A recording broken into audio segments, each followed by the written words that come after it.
Assalamualaikum warahmatullahi wabarakatuh.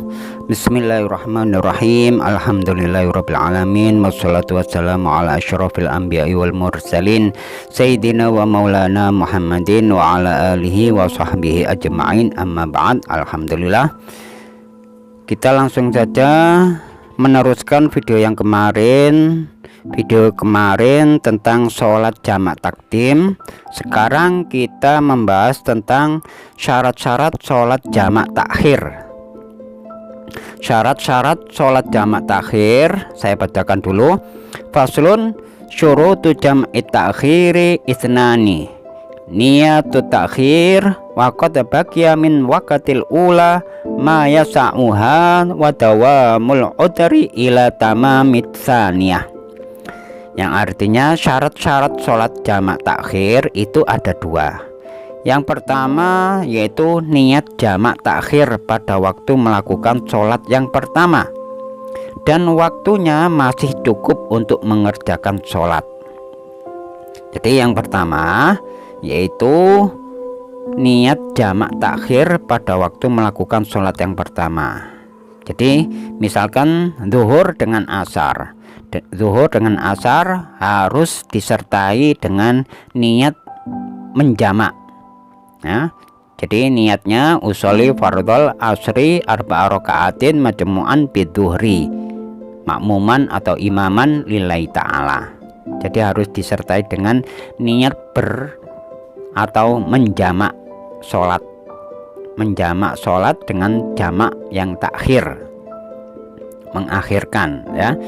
Misalkan zuhur dengan asar tapi dikerjakan di waktu asar, ini jamak takhir. Kemudian yang kedua yaitu berlangsungnya uzur atau halangan sampai kepada berakhirnya sholat yang kedua. Jadi kalau kita misalkan ada uzur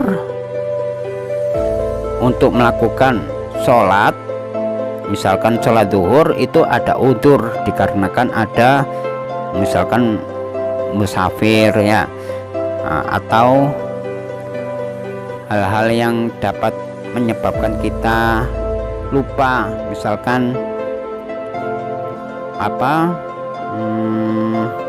karena perjalanan atau karena sakit ya, tidak karena pokoknya ada udzur lah ya, banyak sekali udzur-udzurnya. Insya Allah kita bahas apa saja yang menyebabkan udzur-udzurnya sehingga kita diperbolehkan untuk menjamak. Jadi niat yang pertama yaitu niat jamak takhir pada waktu melakukan sholat pertama, harus disertai niat. Kemudian harus ada berlangsungnya udzur sampai kepada berakhirnya sholat yang kedua ya. Catatan bagi kita untuk jamak takhir adalah mengumpulkan dua sholat untuk dikerjakan pada waktu sholat yang kedua. Misalkan zuhur dikumpulkan dengan sholat asar dan dilakukan pada waktu asar. Contoh yang lain, maghrib dikumpulkan dengan isya dan dilakukan pada waktu isya ya. Maghrib dengan isya, melakukannya, mengerjakannya yaitu di waktu isya, ini jamak takhir.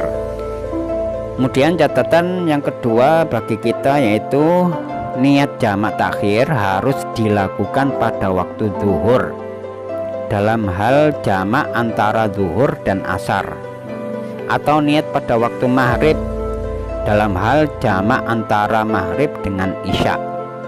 Jadi walaupun kita tidak mengerjakan sholat ya, kemudian kita ada keniatan untuk menjamak sholat, niatnya itu ada di awal ya. Misalkan maghrib, oh kira-kira saya ini maghrib ini tidak bisa melakukan sholat karena dalam perjalanan saya naik bus ya, sedangkan busnya gak bisa berhenti menunggu saya sholat.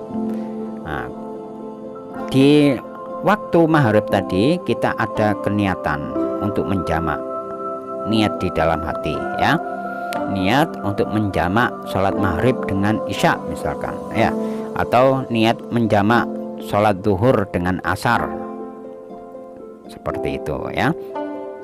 Untuk lafalnya seperti yang saya bacakan tadi, usolli fardhol asri arba'a raka'atin majmu'an bidzuhri makmuman atau imaman lillahi ta'ala, yang artinya aku niat sholat asar 4 rakaat dijamak dengan zuhur makmuman atau imaman karena Allah Ta'ala. Jadi ini syarat-syarat tentang sholat jamak takhir. Mungkin ini saja yang dapat saya sampaikan. Insya Allah kita akan meneruskan tentang syarat-syarat mengqosor sholat. Sekian, wabillahi taufiq wal hidayah wal inayah. Wassalamualaikum warahmatullahi wabarakatuh.